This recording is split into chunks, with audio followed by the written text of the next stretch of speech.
এজন মানুহৰ চৰিত্ৰ আচলতে কেনেকুৱা ধৰণৰ হ'ব এইটো নিৰ্ভৰ কৰে তেওঁৰ চিন্তাধাৰাৰ ওপৰত, তেওঁৰ ওচৰে পাজৰে থকা পৰিস্থিতি বা পৰিৱেশটোৰ ওপৰত।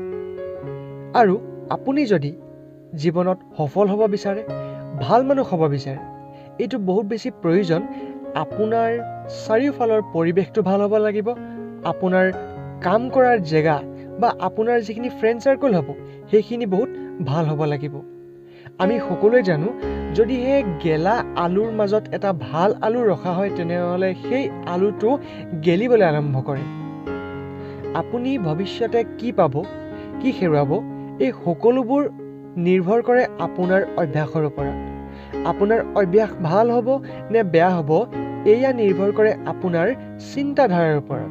আৰু আপোনাৰ চিন্তাধাৰা ভাল হ'ব নে বেয়া হ'ব এইটো নিৰ্ভৰ কৰে আপুনি কেনেকুৱা মানুহৰ সংস্পৰ্শত আছে সেইটোৰ ওপৰত। বন্ধুসকল, মই আজি শ্বেয়াৰ কৰিম আপোনালোকক এনেকুৱা এটা বহুত গুৰুত্বপূৰ্ণ তথ্য, যিটো তথ্যৰ ওপৰত ভিত্তি কৰি আপুনি আপোনাৰ জীৱনটো সুন্দৰ বনাব পাৰে, নতুবা বহুত বেছি বেয়াও বনাব পাৰে। আপোনালোকে এটা কথা জানেনে, আমাৰ ব্ৰেইনটোৱে দিনটোত বহুত কথা একচেপ্ট কৰি থাকে। তাৰ ভিতৰত আটাইতকৈ বেছিকৈ সেইখিনি কথা একচেপ্ট কৰে যিখিনি মানুহৰ লগত আমি দৈনন্দিন থাকোঁ। এজন মানুহ প্ৰকৃততে নিজেই গঠন হৈ নাযায়। তেওঁৰ স্বভাৱ চৰিত্ৰ, তেওঁৰ কথা বতৰা, তেওঁৰ হেবিটছবিলাক তেওঁ দিনটো আটাইতকৈ বেছিকৈ লগত থকা 5জন মানুহৰ পৰাই আহে। আৰু এইটো চাইণ্টিফিকভাৱেও প্ৰমাণিত। আপুনি কেনেকৈ খোজ কাঢ়িছে, কেনেকৈ কথা বতৰা পাতিছে, কেনেকৈ গিলাচটো থৈছে, কেনেকৈ বহিছে, কেনেকৈ খাইছে, কেনেকৈ থিয় হৈছে, এই সকলোবোৰ আচলতে আপোনাৰ নিজস্ব নহয়। এইবোৰ প্ৰত্যেক এজন বেলেগ বেলেগ মানুহৰ পৰাহে অহা। সেইবাবে দেখা যায় বেয়া সংগৰ মাজত থকা গোটেই ল'ৰাখিনিয়ে বেয়া হয়, আৰু যিখিনি ল'ৰা ভাল সংগত থাকে তেতিয়া এজন বেয়া ল'ৰাও খুব সোনকালে ভাল হৈ উঠে। যদি আপুনি এনেকুৱা কিছুমান মানুহৰ মাজত থাকে যিসকল মানুহে দিনটোত অকল আনৰ কথা পাতি ভাল পায় বা আনৰ কথা পাতিয়ে নিজৰ মূল্যৱান সময়খিনি নষ্ট কৰি দিয়ে, তেনেহ'লে আপুনি দেখিবলৈ পাব খুব সোনকালে তাৰ গুণসমূহ আপোনাৰ গাত দেখা দিবলৈ ধৰিব, আৰু আপুনিও লাহে লাহে লাহে লাহে আনৰ কথা পাতি ভাল পোৱা হৈ যাব। আপুনি আনৰ কথা পাতিয়ে জীৱনটো ধ্বংস কৰি দিব। বহু ক্ষেত্ৰত আপুনি মন কৰিব পাৰে যিসকল ব্যক্তিয়ে বহুত ছাকচেছফুল মানুহৰ লগত ঘূৰিও ফুৰে, 1 বা 2 বছৰৰ পাছত তেওঁলোকৰ লাইফটো তেনেকুৱাই হৈ গুচি যায়।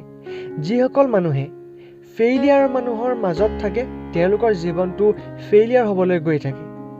সেইবাবে এইটো বহুত বেছি ইম্পৰ্টেণ্ট যে আপুনি থকা মানুহখিনিৰ মাজত বাছি ল'ব লাগিব কোনকেইজন মানুহক আপুনি টাইম দিব। টাইম দিয়া মিনিং এইটো নহয় যে তেওঁলোকৰ লগত আপুনি কথা পাতি থাকিব লাগিব, তেওঁলোকৰ লগতে আপুনি গোটেই দিনটো থাকিব লাগিব। আপুনি তেখেতৰ লগত কিছুমান গুৰুত্বপূৰ্ণ ডিছকাশ্যন কৰিব পাৰে, আপুনি তেখেতৰ লগত কিছুমান প্লেনিং কৰিব পাৰে, নতুবা তেওঁৰ যিটো ডেইলি শ্বিডিউল সেইটো আপুনি মেইনটেইন কৰিব পাৰে। 5জন এনেকুৱা মানুহ আপুনি বাছি লওক যি 5জন মানুহক আপুনি ফ'ল' কৰিব পাৰে।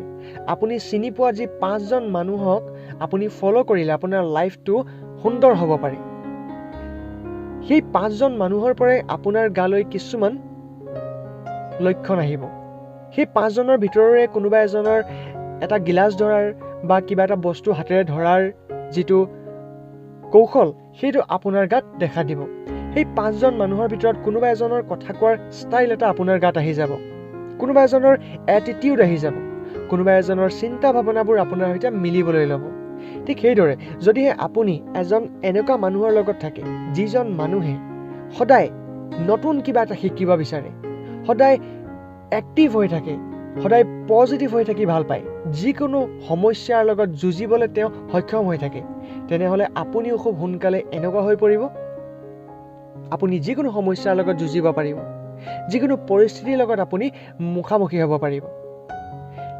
কিন্তু যদিহে আপুনি এনেকুৱা এজন মানুহৰ লগত থাকে যিজন ভয়াতুৰ, যিজন জীৱনক লৈ বহুত দুখী, যিজনে আপোনাক সদায় নেগেটিভ কথা বতৰা কৈ থাকে, তেনেহ'লে মনত ৰাখিব আপুনি জীৱনত কেতিয়াও সুখী হ'ব নোৱাৰে। কাৰণ আপোনাৰ গাত সেইখিনি লক্ষণ আহি যাব যিখিনি লক্ষণ সেইজন মানুহৰ গাত আছে।